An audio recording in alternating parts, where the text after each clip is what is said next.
Hi Dave, great to see you again yesterday. Super session, got some really good work done in the time we spent together. Just to recap on the session, first changes at setup, we're going to move the ball back and the hands forward a touch. You can see on the top right, much more centred setup position with the shaft leaning ever so slightly towards the target. More centred, which is appropriate for you if we're going to get some predictability in direction. Get that strike out in front of the golf ball rather than drop kicking it a little bit, which you tend to do. If we look at your original setup, because the ball was creeping forward, this particular instance the ball was further back than normal. Your normal setup position would have the shaft like so. So what that results in is quite a lot of spine tilt, quite a high left side at setup, that then in turn facilitates this big move behind the ball. I mean, you've been struggling to get behind it. That's a beautiful position at the top. Problem we have now is as we come in, we hang on to it a little bit too much. Everything starts backing up, and then we've got to throw the hands at the golf ball. Coming in, hanging on, and then throwing the hands at the golf ball. Now, what we used to illustrate this was this idea about what the right side is doing. So we've got the right arm at address, and we're going to talk about that being 10 units long. So the distance between the right wrist and the right shoulder we're going to call 10. During the backswing, that shortens. So during the movement of your backswing, that distance shortens from 10, 9, 8, 7, 6, 5. At the top, the distance between the right wrist and the right shoulder has reduced.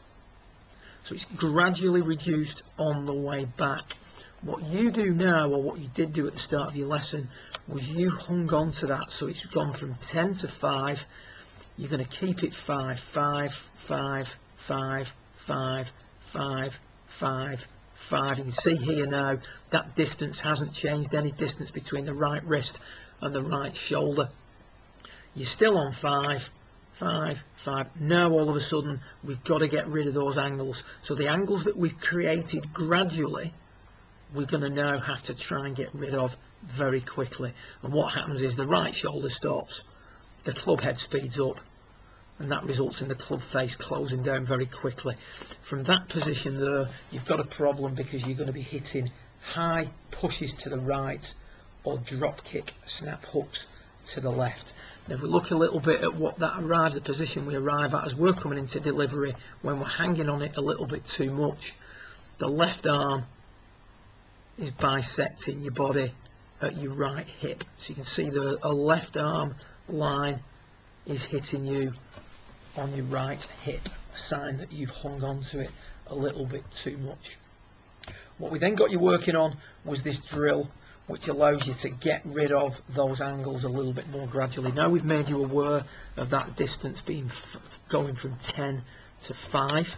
So we'll take you back to your address position. 10, 9, 8, 7, 6, 5.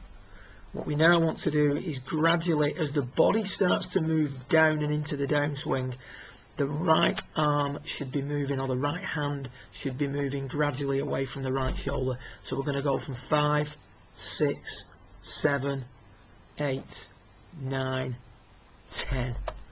So there we have that distance. We've regained the distance between the right wrist and the right shoulder without losing the angle between the left arm and the shaft. So we're not casting it. Okay, so we're getting rid of the angles that we had at address. We've built the angle up gradually, we're going to release them gradually. And what you can see there is, as you get into that delivery position, instead of what we were seeing previously where the left arm line was hitting on your right hip, we've now got a left arm that hits you on your belt buckle. That is now going to allow you to continue to move your hips forward in the through swing, and look at that, not a hint of flip. Now I appreciate that's a passive movement. You can see how the hands continue to lead the club through impact. Hips continue to move forward, no flipping and no increasing how quick the club face closes on the way through. If we look at that after you've rehearsed it a few times in the actual swing, much better setup position, much more centred. So we've got the ball back a little bit, the handle of the club forward a little bit, and from there what we're going to do is we're going to gradually shorten this distance. So we called it 10 before, so we're going to go from 10 to 5. Now what we're going to do is we're going to gradually get rid of that gap and increase it back to its original 10. 5, 6, 7, 8, 9, 10. And what we see now is a much more similar distance. It's still not perfect, but it's much more similar to what it was previously. We've got a left arm that's hitting you much more through your midsection. It's starting to move ahead of you a little bit more. Yeah, you're now in a position that you don't need to flip as you come through.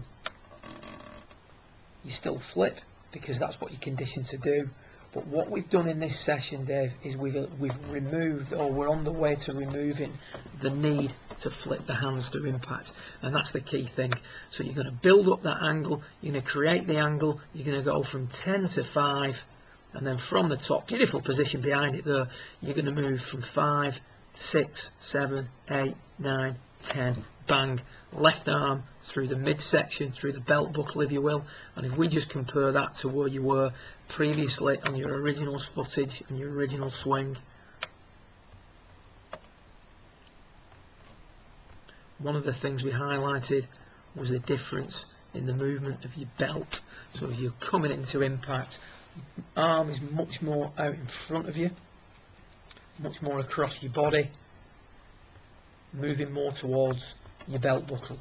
So you've gone from bisecting your right hip, really hanging onto it. You can see here angles are really sort of hung onto, to extending that right arm a little bit more, which gets that club and the arms out in front of you, which means that you no longer need to flip at it on the way through. Super session, keep working at it. If you need to discuss things further, just give me a ring, send me an email, or pop into the shop. Well done.